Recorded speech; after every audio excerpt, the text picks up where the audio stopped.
Hunting or Bust, The Journey Onward by Master Atlan, Chapter 17, What Are Friends For?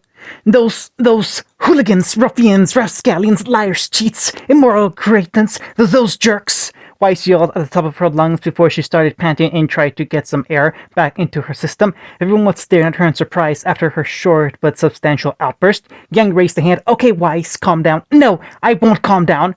Weiss refuted pointedly as she was still fuming from the news they had just been given. She pointed out the door. We've been consorting and living with our friends who turned out to be nothing but thieves that lied their way into this school, lied to our faces, cheated through the test, and probably stole some of our stuff without us knowing. Blake pointed out.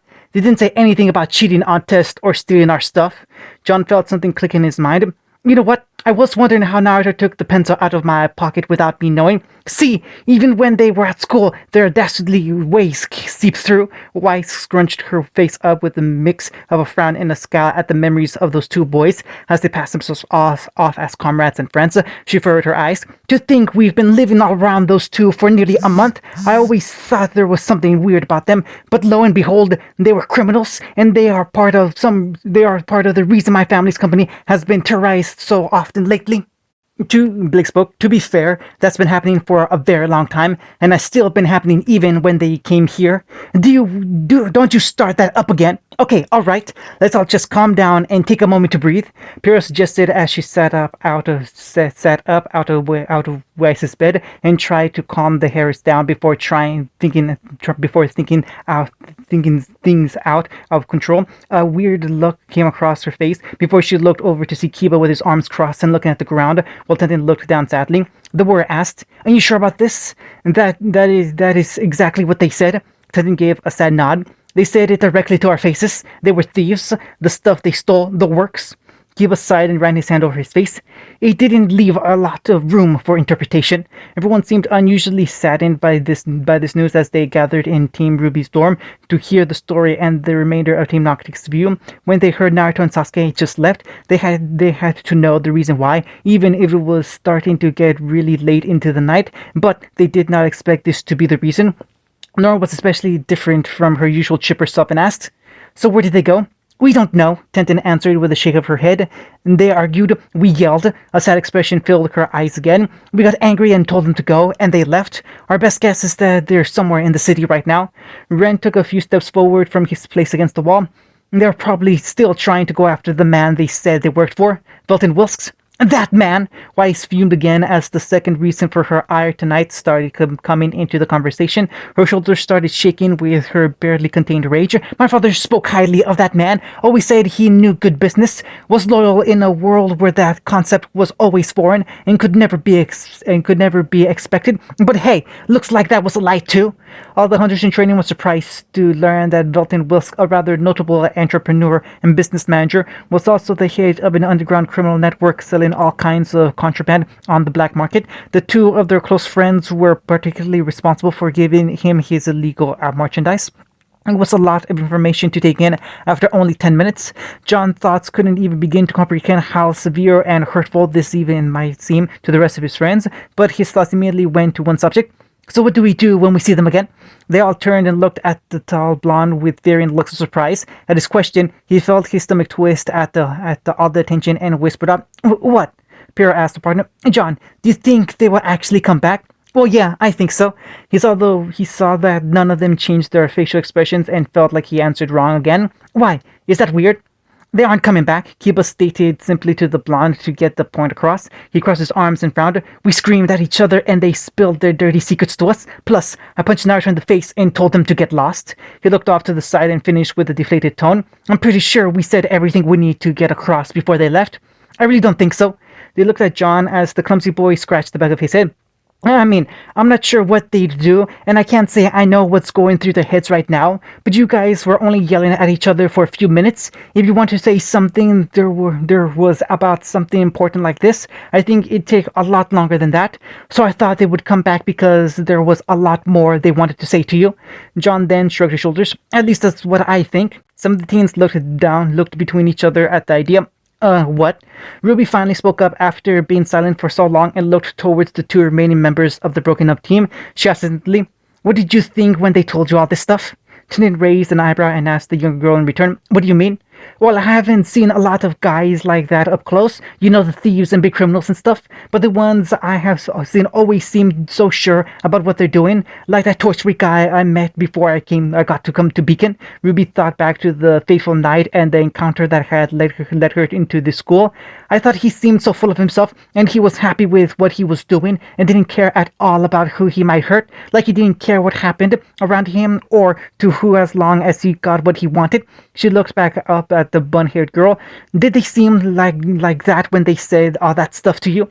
Tendon was befuddled by the young scythe wielder's request and remembered as best she could everything they said and did when they talked. Tendon remembered they didn't want to tell us what they were doing or why, and when we found out, they seemed horrified. I couldn't see Naruto's face, but Sasuke looked like an old wound was reopened or something, and why they told us they sounded so sad and guilty and sorry. Kiba added his own opinion on the matter. They sounded like it was something terrible they didn't want to remember, and they were asking for forgiveness. They were sorry. The brown-haired boy pulled his arms away and to his side. They seemed sincere all the way up until the end, when Naruto said it wasn't any of our business. After that, I just looked like he was trying to swallow lead. Weiss crossed her arms and shook her head. Well, they can be as sorry as they want, but that doesn't change anything. They're crooks. Ruby looked over at her partner sadly. But they're still our friends. Are you sure? Weiss asked her naive partner before questioning. How do we know they don't still want to be thieves? They took coming here as an alternative to being locked up. They might not have even wanted to be huntsmen in the first place. Weiss just seemed exasperated, trying to prove her point before quietly asking, how much do we know about them? How much do we even know about each other? This time, it was Blake's question that caused everyone's words to fail them as they stood quietly in the room. Well, I really want to know if Osmond just sort of takes anyone in if they impress him. Ruby, those two, if I knew it worked like that, I would have gone up to him years ago and wham! Instant kick-ass. Yang tried to lighten the downer mood with a little joke, which no one seemed to appreciate as they all looked up and gave the blonde the same pointed glare. Yang just sighed and leaned into her bed. Fine, kill the fun. Yang crossed her arms and pouted. This sucks because now the only other guy that could have fun in the group left. Now no one can enjoy my comedic genius.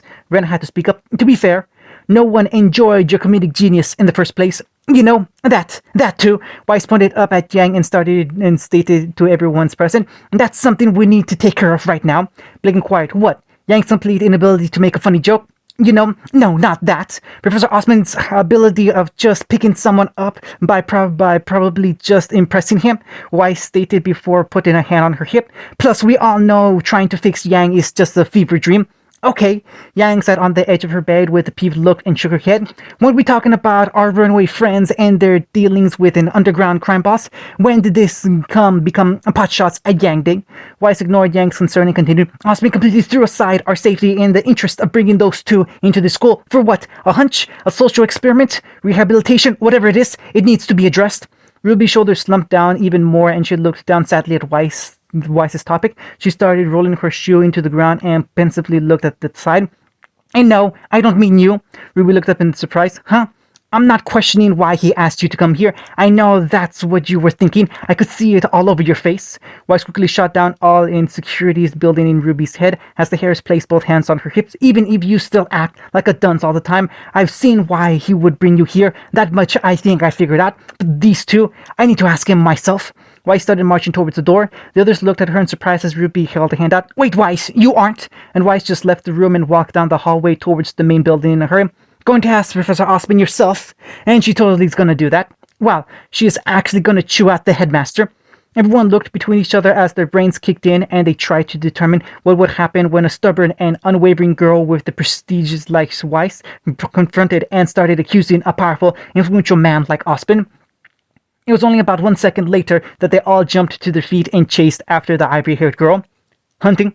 Weiss was quickly marching down the hallway and making her way to the elevator to go up to the top floor. Her head was filled with points and discussions and everything that might possibly come up during the argument with counterpoints to refute him. Weiss was a meticulous person when she knew she was getting into a fight or discussion, especially with someone that presented himself as composed as Osmond. She had to think ahead about what would be said. Some of the others started to catch up to her, marched through the hall. Pyrrha tried to persuade her. Weiss, maybe it's better better to calm yourself before. Pyrrha, calm or heated, it doesn't make a difference. Weiss furrowed her eyes forward. This matter needs to be brought to his attention. Yang spoke next. So you're going to march into Osman's office and what? Sit down and scowl at him until he starts talking to you? I doubt it will be that hard. Okay, let's all slow down. John quickly ran in front of the group and stopped Weiss from going any further. He tried to negotiate further. Look, Weiss, John froze under Weiss's intense, unnerving, unwavering, soul-crushing stare. Her usually cute face and blue eyes had become icy pools that sent chills up John's spine, and a stare that measured him up and sized him down, and completely crushed all his arguments before they even came out. The group just looked between the short, white-haired girl and the tall blonde that just seemed frozen in place. Pyrrha looked between them and raised her brow. John, are you okay? Were you going to say something? I think I was, but Weiss is so scary right now that my mind is totally a blank. Yeah, she does that a lot. Yang nodded in understanding at her fellow blonde's predicament. She said offhandedly to Pyrrha, she stares at me and Ruby like that sometimes. We just totally lose our track of thought. It's like her stare digs straight through you just to shut you up. Weiss growled to the idiotic blonde. Move, now. Okay, John complied and stepped aside, allowing Weiss to continue moving through the hall. He hung his head in shame before the rest of the group passed by, and then gave him a quick pat on the shoulder to console him. Ruby was following in the back of the group and racking her mind about all the things they had to be discussing. Was Weiss right? Did Osman have a legitimate reason for asking people to come to Beacon like this? Or was it just for fun? Did he have a reason asking Naruto and Sasuke here? What about her? Then there was Naruto and Sasuke. Was all this talk about them being thieves and bad guys true, or just a really, really bad dream? Did they hurt people for that Will Sky? Did they even consider any of them friends? Did they want to be hunters like the rest of them? She thought so. Maybe she was just trying to make things better in her mind, but when she thought about Naruto and Sasuke, she thought they were no different from the rest of them. They had fun, they were good, and she thought they really wanted to become huntsmen.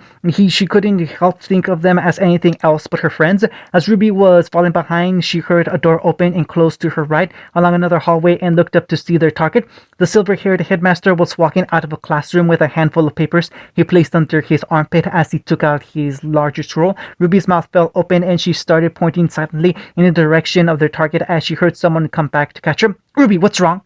The shorter girl looked up at Blake and loudly whispered, It's Osman, he's right over there. The bow-wearing girl looked over to see their headmaster noted. Well, Weiss isn't going to be happy when she walks into an empty room ready to argue with nothing. Ruby leaned back and saw the group start heading in the wrong direction. Should we tell her? Blake looked back and shook her head. I really don't know how this situation would play out, but I don't think we need an angry Weiss leading the charge. The calm beauty looked down at her teammate and gave her a willing look. I think someone who's more curious and less angry should handle this matter. Ruby nodded in agreement. Right. She looked back ahead and stood there in silence with the tall beauty for a few moments. She blinked innocently and looked up to Blake. Who are you talking about? Blake responded with a silent, flat stare directed at the hooded girl.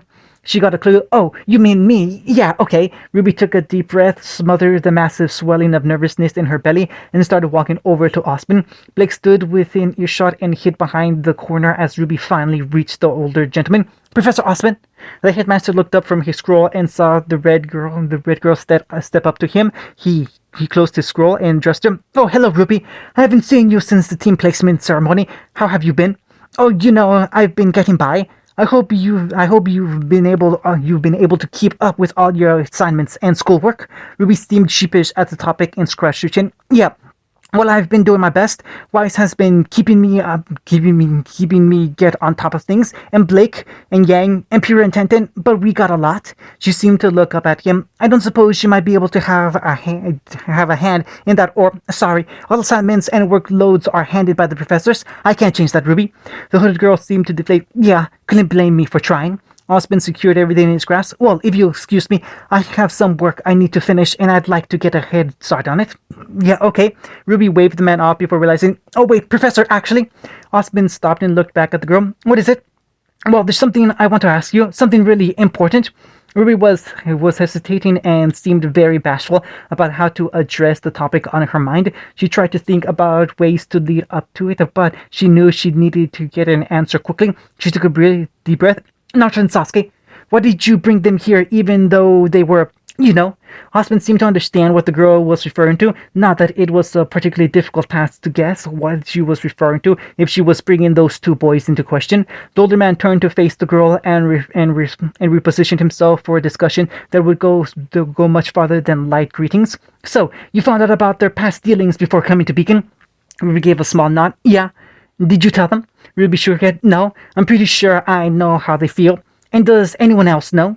Ruby's eyes seemed to gain a little hue and she started stuttering while avoiding his eyes. No way, it's just me. I'm the only one who figured out all this stuff because I'm good like that. Yep, just me. Osmond's gaze moved up and he saw a small group of students led by Weiss come back around the corner. The Harris spotted them and seemed to fume a little, but before she could take a step, Blake popped out from behind the corner and grabbed Weiss before ducking back out of sight. The others looked at the girls in surprise before they looked between each other and dove behind the wall to stay out of sight as well.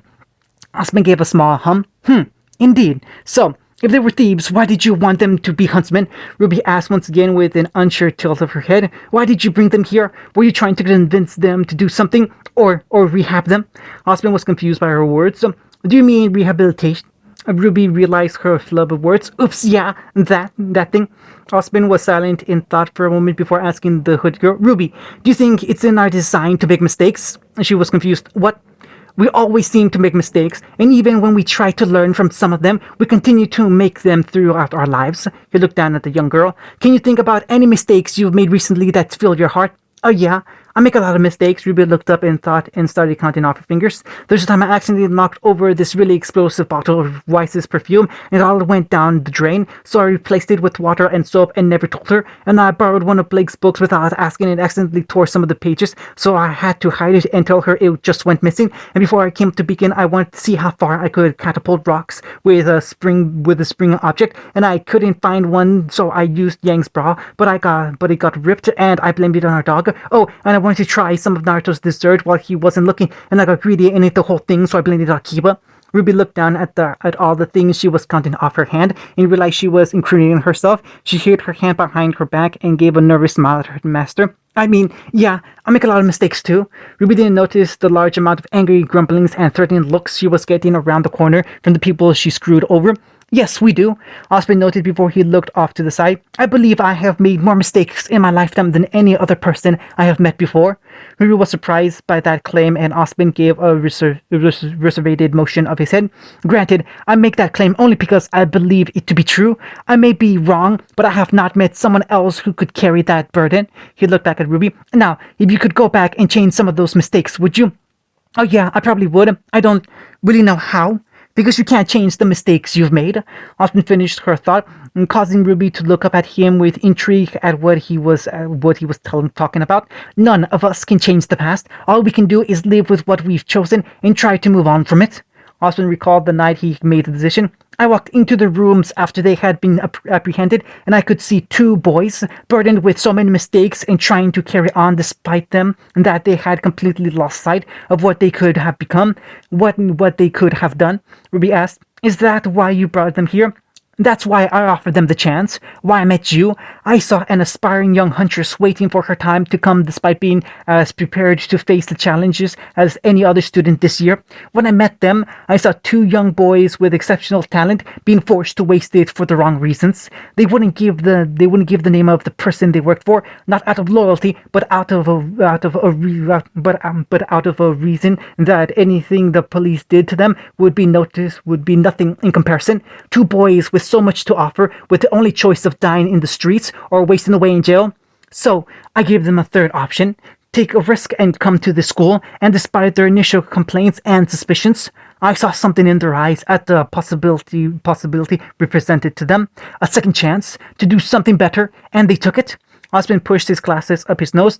Whatever people say about those two, I could tell you they would have rather risked their lives in the pursuit of a good cause than lived following a bad one. Ruby looked up at the wise headmaster as his words started to sink in. She felt a strange feeling stir in her stomach before she asked the older man, I understand that, but what if they couldn't move past what happened to them? What if they make you think they're better off leaving? Osmond was silent and didn't question her concern at the subject before he nodded. Well, then that relies on you doing something completely different. What's that? Have faith, Ruby. Husband gave a solemn nod as he looked down at his young hooded student. When it seems like you can't do anything else, all you have left is to have faith and trust they can come around. It can't solve all the problems in the world, but a person's faith can do a lot to motivate them. Osman lifted the papers in his arms again and nodded to the young lady. Now, if you excuse me, I need to get these papers done before the end of the day. I hope whatever problems is plaguing you or your friends' minds, you'll find your solution to fix it. Ruby stood there silently as the headmaster rounded the corner and left her sight. She turned around and started heading back the way she came. As she reached the end of the hallway and looked to the side, she saw all her friends hiding behind the wall as they heard her conversation and were contemplating the same thing. Their next move. Hunting. 2 men in suits walked out of the club after an evening packed with partying. One man half drunkenly inquired, "You sure you don't want to stick around a little more? The rest of us are gonna see how much we can drink off Grimler before we get thrown out." The sober man shook his head. "I can't. It's my shift watching the boss tomorrow. Unlike all you guys, I need to stay sober so he doesn't have my neck. Ha! That's why you should have joined the Thursday patrol, dumbass." He stumbled back into the club. Woohoo! The sober man clicked his teeth in annoyance and fixed his suit. "Stupid drunk bastard." Whatever. He started walking back towards his hotel with a peeved scowl on his face. He was making his way back with a very stern scowl about his expected work, effort to protect their big boss, and not being able to drink anymore tonight. The city man looked around when he heard the strange sound echo throughout the empty streets. He stood there in place before deciding to ignore it and continued forward. He turned around quickly and reached for his concealed weapon. As the laughter reached his ears once again, he sternly looked around until he felt an empty can bounce off of the back of his head, and he turned around to see a figure run into an alley across the street. He gave chase. "Hey, stop right there!" He chased after the speedy figure until he rounded a corner out of sight. He came around as well and saw the shorter figure cornered against the fence and facing away from him. The man in the suit frowned and started cracking his knuckles. "Okay, kid. First, I'm gonna..." The man in the suit was crushed and slammed into the ground when another figure jumped down from above and landed right on top of him. Naruto lifted himself up and wiped his vest before kneeling beside the unconscious, moaning bodyguard and searching his pockets. He found what he wanted and pulled out the scroll to show his partner. "Got it." Sasuke turned around and gave a small glare to his friend. He shook his head. "Next time, you get to be the distraction." "Well, you were the one to suggest we lure one of them out of the way and make it seem like he got knocked out during the robbery.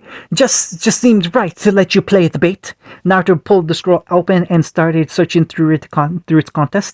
Sasuke walked over and looked down at the unconscious man they had attacked. He reached down and pulled out his wallet and looked at all the lien he had. Naruto looked up from the scroll and gave his friend a confused look. Sasuke threw the wallet down on the ground. When you're done, put the scroll back in his pocket. This way it looks like a real mugging and that all we wanted was his money." Sasuke walked over to a trash can and tossed the money inside before walking back to the blonde side. "What'd you find?" "He hasn't done anything for a week," Naruto said tiredly as he shut the scroll and rubbed his eyes. "He's only going to work for Wilsk tomorrow, and that's at the club from last week. None of his other meetings, none of the locations of the stolen goods, or where they're transferred. He's just another bodyguard." Sasuke walked over to the corner and looked back over to the street at the bar they had been shadowing for the last week. While picking up on a lead they were following from a guard that worked for Wilsk the previous day, they found this bar where the businessmen's numerous personal guards go to unwind. Some of them had already finished their work for the week. Others were set to work sometime soon, but they all shared one thing in common. None of them guarded Wilsk for more than a day before the guard switched. "He keeps changing the guys that guard him so they don't become a liability. You can't question or interrogate people that don't know anything." Naruto sighed and kneeled down to put the scroll back in the right place. He stood back up and furrowed his eyes. "He's meeting back up at the Hano cabin tomorrow afternoon. Maybe that's where he makes his deals." Sasuke asked. "So, what do we do now?" Naruto was silent for a moment before just giving a small nod. "If that's the only time we know where he'll be, then we just have to attack him then." Sasuke didn't give a reaction to Naruto's statement before asking again. "You think the best way to take Wilsk down now is to attack him in a place brimming with low lives and criminals?" "I don't think it's the best way," Naruto rebutted with narrowed eyes before he answered with a defeated tone. I think it's the only way now. Sasuke didn't say anything. He was silent as Naruto's words sunk in and finally started to settle. Sasuke sighed before patting Naruto's shoulder and pointing upwards. The ebony-haired teen leapt up and landed on a fire escape as Naruto watched him quickly climb his way to the roof. He stood alone with the unconscious body for a moment before bracing himself and jumping up to follow. Naruto climbed up to the roof and saw his friend standing alone by the duct. Naruto looked around with confusion at their change in scenery and asked, "What is it? What's going on?" "I didn't have anything I could say to convince you otherwise when we started this. Now I do." Sasuke was silent for a moment and turned to face his best friend. "What are we doing?" Naruto kept a firm look to his oldest partner before repeating their case. "We're trying to take down Wilkes. That's what we started doing. Now our team is broken, and we're planning to wage a war against all the criminals of Vale." Sasuke interrupted with a shake of his head. No. Now all we're doing is desperately trying to avoid the problem at hand." Naruto stayed with his lips sealed and his blonde hair peeking out from underneath his bandana, partially obscuring his eyes as he looked aside. "We need to get back to Kiba and Tenten." Naruto's face seemed pained at the topic of his new friends and their falling out just a few hours ago. He looked at the ground and shook his head. "I'm pretty sure they made their point pretty clear on not wanting to see us again. That doesn't mean we can't at least try. They're done. They don't want to see us anymore." Naruto pointed back the way they came. "We have to focus on catching Wilkes now. He can't be our concern, at least not now." Sasuke responded with a firm glare at his best friend, and growled with tension in his voice. "When we were sneaking around trying to handle this, then that was one thing, but we've put everything out now. We brought Kiba and Tenten into this. We've put everything they've worked on for years in jeopardy, and now their futures are on the line. Aspen knows they're good, and he'll have to let them continue," Naruto said uncertainly. "This isn't their fight." "Why do you say that? Why did you say that to them back in our room?" Sasuke intensely questioned as his patience was waning and he needed to hear an answer from his friend. "Were you upset because they found out about us? Angry they were airing out our dirty laundry? Because you and I both know we have a lot worse to admit to do than just this. So why did you tell them it wasn't their business? Why did you say it like you wanted them gone? Because I can't protect them." Naruto finally yelled back as everything built up in his head finally burst out. "You're strong. You can handle this fight, but they don't know this world. If I got them involved, they'd get hurt, and I don't want them to get hurt." Naruto was panting after his roaring declaration as Sasuke stood there silently in front of him. The blind's face fell from anger and resigned to fatigue and worry as he shook his head. "I can't get it out of my head, knowing we worked for that bastard and all, and that we just got a chance to make things before for ourselves. But I want to make up for it, save people, stop bad things the sub-huntsmen are supposed to do, and I want to do it alone at first because I can't think of bringing anyone else into danger, and I'm supposed to protect them.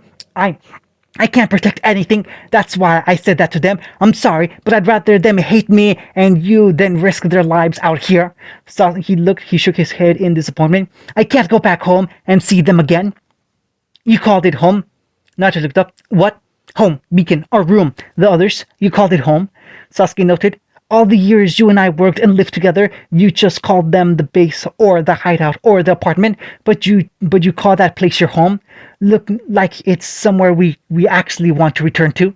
Sasuke gave a faint smile. "To be honest, that might be the first place I can call home in a long time too."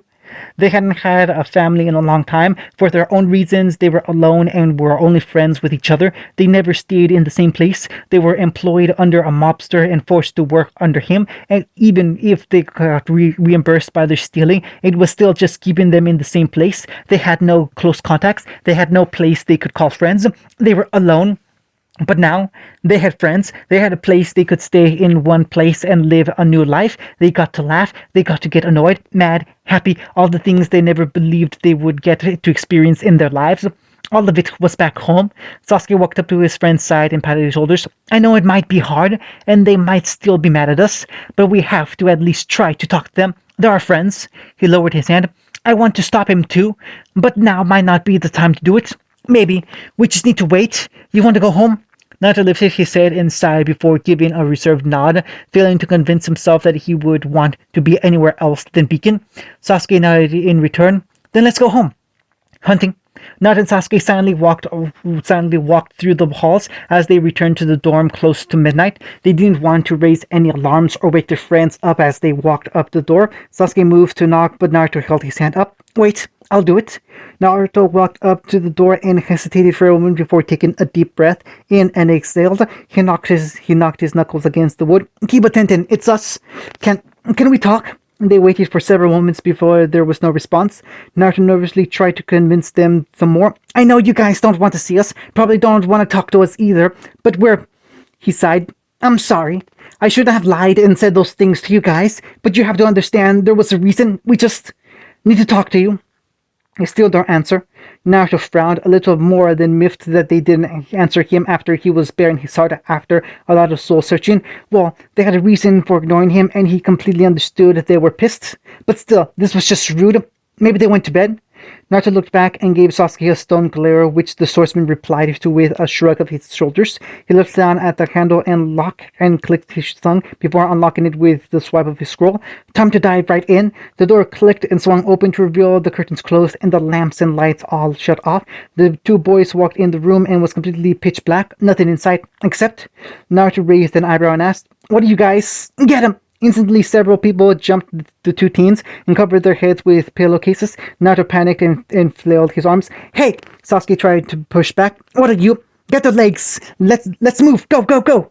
Naruto felt his arms get held and somebody grabbed his legs as they ran a few dozen feet somewhere else. Despite Naruto's jostling, they were adamant on not letting him go. Finally, he felt them let him go as he plopped down in a seat beside Sasuke in front of a desk and lamp. He heard a girly voice take a deep and gruff tone from behind the lamp. Okay, you two, time to spill it. Another voice asked, masking itself with a rough growl, and false steps followed along. We got some questions. You've got the answers. Tell the truth, and everything will work out just fine. Naruto squinted his eyes against the strong light from the lamp. He covered them and bemoaned, Ruby, can you please turn off the lamp? It's killing my eyes.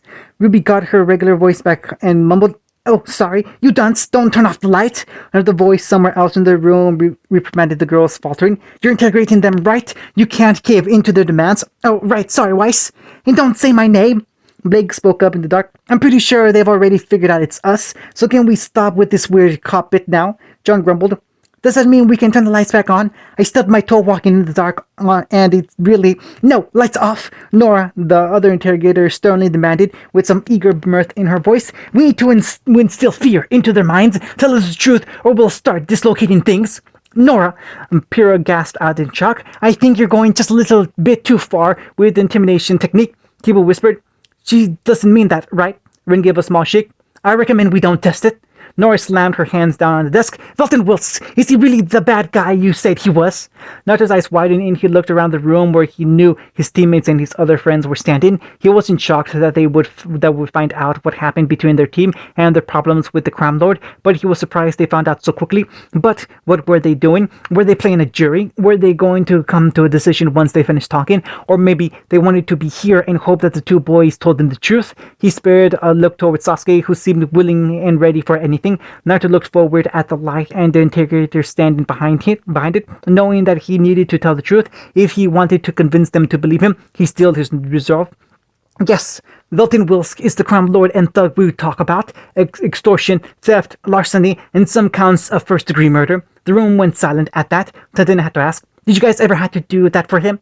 Sasuke shook his head. No, we stole things. We were offered a chance to kill someone for a higher price in his organization, but we never went that far. We were thieves. That's all we decided to be working for him. They heard some sighs of relief at that answer. Blake was next. Why were you forced to work under him in the first place? Naruto's turn. We ruined a shipment of some stolen goods, and they were destroyed in the process. He tracked us down and made us steal stuff to pay him back. After a while, he just wanted us to stick around as his lackeys. Why didn't you run? We tried once. He caught us before we left the town and told us we could never get away. Did you ever want to leave? Most days. Others, we just started falling into the motions of working for him. How did you get caught the last time, I mean? The two boys looked off in different directions and Naruto scratched the back of his head and awkwardly answered. He wanted us to steal a shipment of dust and dust clumps from a special exchange site from the STC. We didn't get very far with it. Yep, they knew she'd be pissed at that one. The Harris took a calm breath and controlled herself. She continued, "When did you meet Osmond?" "At the station we were being held at. He just sort of walked through the door and sat down, telling us everyone he knew about us and what we could do." Kibo was the one who asked this question now. "And that's when he offered you the chance to come here? Yeah, go behind bars or do something right. And you decided to choose to come here. Besides the obvious, because it felt like a dream, an impossible chance to do something new, something better, to get away from whatever we were doing for that man and actually be of some help." Sasuke nodded his head. "We had to take it." After a moment, it was Ruby that spoke up. "Do you guys regret ever coming here?" "Honestly," Naruto asked, "I think it was the best decision I ever made in my life to come here, and I love it." Okay, the lamp turned off and Ruby flicked the lights on, revealing they were in Ruby's room with everyone either sitting in the beds or on the floor. The red-clad girl gave a big smile at her friends. "I think we can trust them." "Good," John stated as he got back up on his knees and rubbed the back of his head. "I'd hate losing some of the new few friends I've actually got." Pyrrha stood up from Weiss's bed and nodded with her partner. "I agree. It'll take some time, but it's better to forgive than hold a grudge." Weiss just crossed her arms in huffs. "We'll see." Yang jumped down from her bed and looked around. "Okay, so are we done with all the serious looks and frowns now? It was like being stuck in a room full of Blakes and Weiss all day." "Hey, yeah, the gang's back together," Nora proclaimed as she dashed around the table and wrapped her arms around the two boys' necks, giving them a tight squeeze as she smiled. "Now we can have a reunion party with snacks and balloons. I can totally get some games and play real quick if we do." The ginger girl released her hold on them and ran over to the side of the boys, rubbed their sore necks. They looked up and saw Kiba and Tenten making their way over to their side. They got out of their seats and to face their partners, and the team stood around each other silently. Thwack! Kiba punched Naruto in the arm. "Ow!" he yelled as he rubbed his bicep and glared at the tattooed boy. "What was that for?" "Everything," Kiba stated with a growl before glaring at his partner. "You told us that crap before because you didn't want us involved, right? You didn't want us to risk our lives because you thought we would charge in stupidly, right?" He narrowed his eyes. "It seems like that kind of dumb idea you would think of in a panic."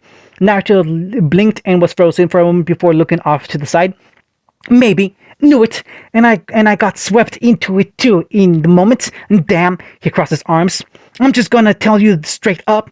You screwed up big time, not telling us any of this crap and keeping us in the dark. And I'm especially pissed you thought we wouldn't be strong enough to handle a problem that came our way. And if I need to remind you about that we can step aside at any time and beat the living hell out of each other."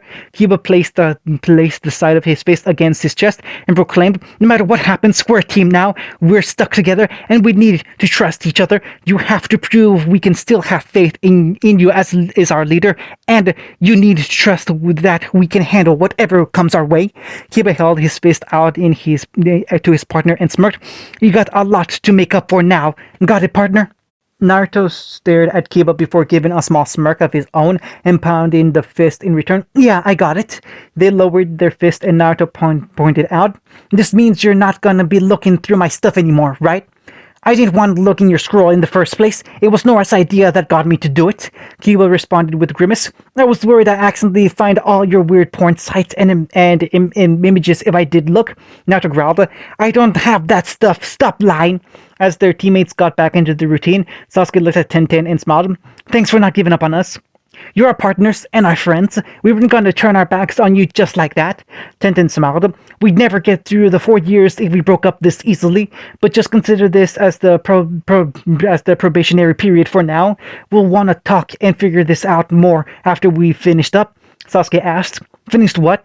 Kiba was the one to answer with a confident smirk as he punched his palms and spoke firmly. "Finished taking down this wolf bastard, of course." "What?" Naruto yelled as he and Sasuke and the other people in the room looked at Kiba and Tenten with disbelief and shock. The bunny-haired girl nodded her head. "Yep, we're gonna help you take down Belton Wilsk once and for all."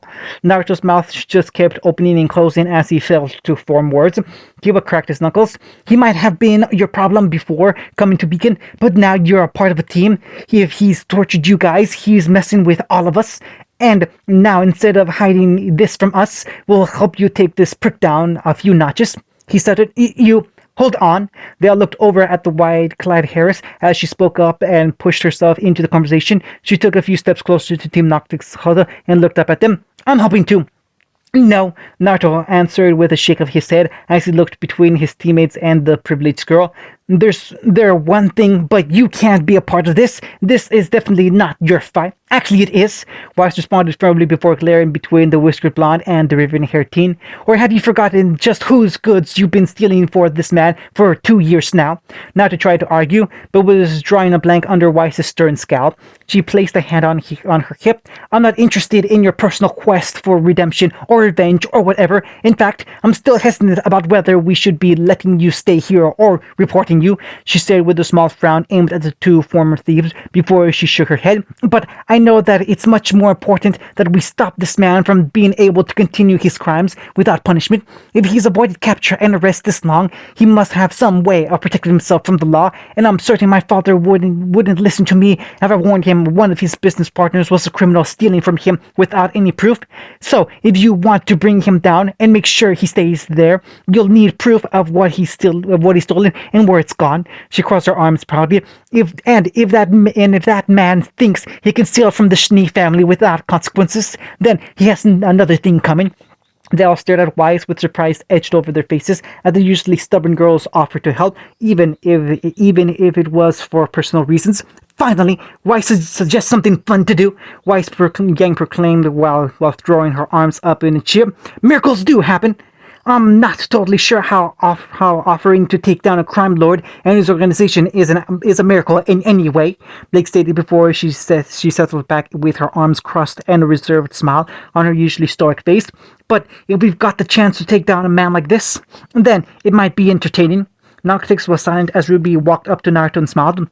You ask, and we're there. It's what friends do.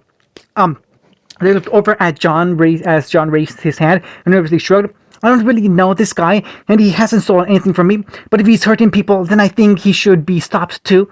John shed his usually meek attitude and smiled. I'll help any way I can. He then realized he made this decision by himself and looked over at his partner and team for reassurance. If you guys are up to it, I mean.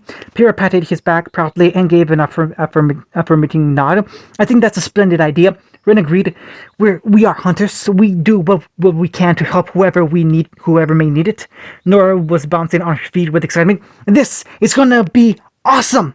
With that decided, Juniper and Ruby stood beside Noctix as they waited for an answer. Kiba and Tenten nodded and turned to look at the de facto leader of this makeshift operation. Naruto suddenly saw all their eyes land on him. He looked around and saw all of them had a firm fire in their gaze that said they were not wavering on the matter, no matter if it was for personal reasons to help their friends or because they thought it was the right thing to do. They were invested to help and stop this guy. Naruto felt a cold sensation fill his belly at the idea of putting these people, the ones he was starting to cherish as family, at risk. But the cold was slowly switched to a calm warmth. This was what it was like to have friends stand by your side through the thick of it. All his prior thoughts about them not being ready and getting hurt were replaced with visions of them standing tall and victorious through the hardship. Naruto took a deep breath in before grinning. Okay, he looked between them all and nodded. Let's take Wilsk down. End of chapter 17.